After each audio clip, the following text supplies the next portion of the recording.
Good. Well, let's move on to the next question, which revolves around the fact that both Senator McCain and Senator Obama endorse what President Bush calls the global war on terror as perhaps the heart of U.S. policy. They have said that they would continue the preemptive wars in Iraq. Certainly Senator Obama calls for downsizing, but not an end to American military presence in Iraq. And both of these candidates talk for an augmentation in troop levels in the war in Afghanistan. Both Senators McCain and Obama say that they will increase the size and budget of the American military, and they, of course, would like to transfer or send at least 10,000 more troops to the Afghan theater as soon as they take power.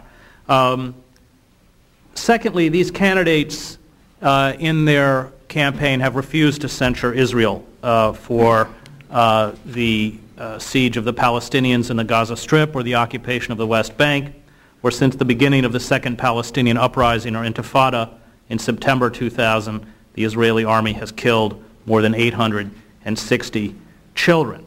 I would like you to respond to their Middle Eastern policy, to their perpetuation of the so-called war on terror, and perhaps answer the Middle East correspondent for The Independent in London, Robert Fisk, who has written and argues that for the Muslim world it will make no difference who wins the election.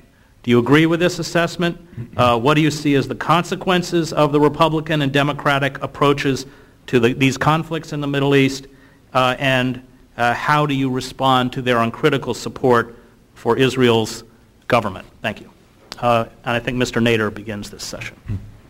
Well, the foreign affairs reporters for the Washington Post and New York Times this spring wrote articles saying that the foreign policy of Barack Obama and Hillary Clinton will be very much like the second term of George W. Bush.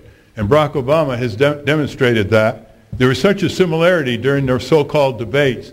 They were belligerent toward Iran. They were totally uncritically supportive of the Israeli military repression, devastation, occupation, and colonization of Palestine and its people. You know, when Barack Obama went over there, he spent 45 minutes in the West Bank, and all the rest of the time was in Israel. The casualty toll was 400 casualties, civilian casualties, to one Israeli casualty in the skirmishes that are going on between Gaza and the Israelis.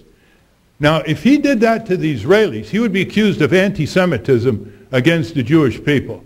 He did that to the Arabs, not a single sentence of compassion and what they are going through. And I accuse Barack Obama of anti-Semitism against the Arab peoples. They're both part of the Semitic race, Arabs in greater number than Jews, and it's time to pin that description on both McCain and Obama for their callousness beyond belief as they grovel to the militaristic Israeli lobby called AIPAC, which doesn't even represent a majority of Jewish Americans.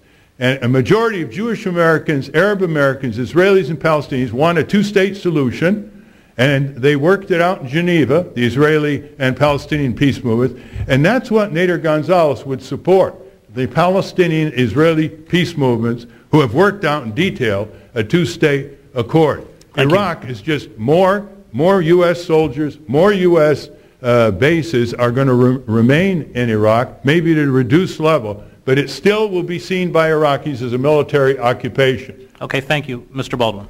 Yes, thank you, Chris. I think this is just a part of the bigger picture, and that is that what we have going on today in America, and this is something that I try to communicate as I travel around the country, to try to make people understand, is really what we're facing today is not a battle between Republicans and Democrats, because those titles mean very little. Same thing, it's not a battle between conservatives and liberals. Really, the battle today is between globalists and constitutionalists. We either believe the Constitution, we either believe that we are a constitutional republic and we govern ourselves accordingly, or we see ourselves as a part of, as George Bush Sr. talked about, the New World Order.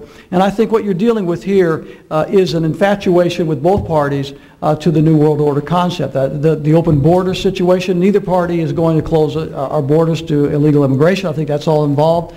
Both of the parties seem to be obsessed with foreign aid. I don't think you're going to see any change in foreign aid, whether it's Barack Obama or John McCain. If I'm President of the United States in 2009, one of the first things we're going to do is stop foreign aid, and that means across the board. Our founding fathers were very clear that we should engage in free trade and fair trade, in dialogue and discourse and intercourse with foreign nations, but entangling alliances with none. But we've allowed ourselves to become the pawns of the United Nations, and we do pretty much what the United Nations says that we should do, and this creates this entire spectrum that you're now describing, whether it's in the Middle East or whether it's in Europe.